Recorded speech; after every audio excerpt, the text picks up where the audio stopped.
290. I now give the floor to Ms. Lestari Andayani Adi, the chairperson of the International Migrants Alliance, as a member of the migrant community.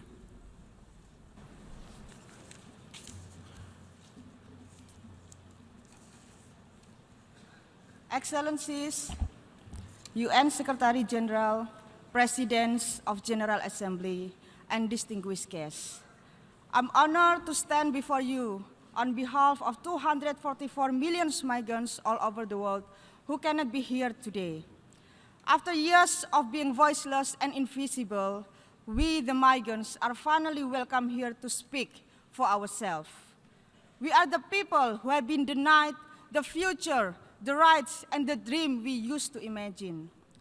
When I was young, I dreamed of reaching a higher education and making contribution to my family and society. But the worsening crisis affected my family in Indonesia and millions of poor people. We wake up every day facing a reality of deepening poverty, unemployment, lack of chance for education, eroding social services, and loss of land.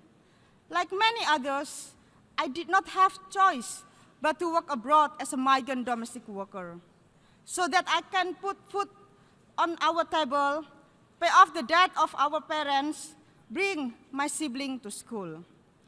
However, for majority of us, the promise of better future is a lie.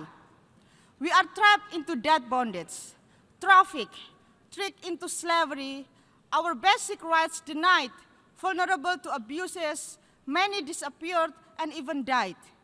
Our dream has become a nightmare driven by a system that creates profit for those in migration business and allow companies to push down wages. Our future is bleak. We expect protection and services, but we are left alone to deal with our sufferings. We are alone in a system that does not value the rights and dignity of migrants, does not recognize us as workers or people. We are just cheap labor or commodities. Our vulnerability is exploited, and policies on migration reinforce our invisibility. We are perceived as security threat, yet we are transformed into an industry that generates billions that some governments talk as a development opportunity.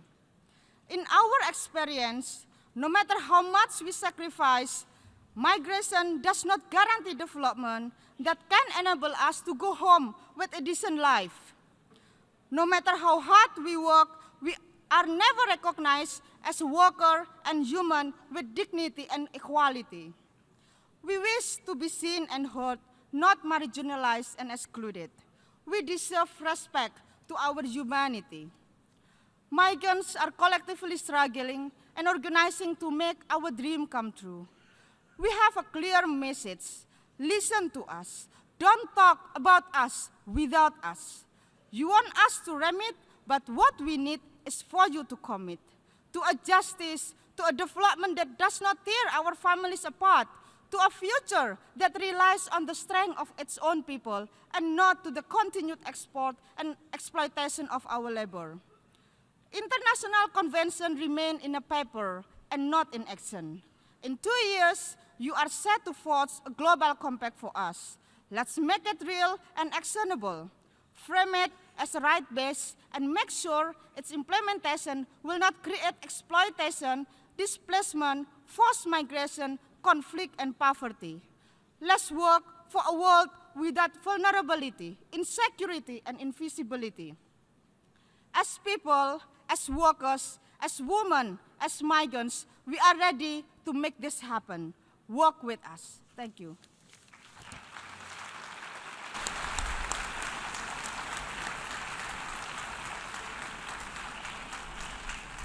I thank Ms. Lestari for her statement.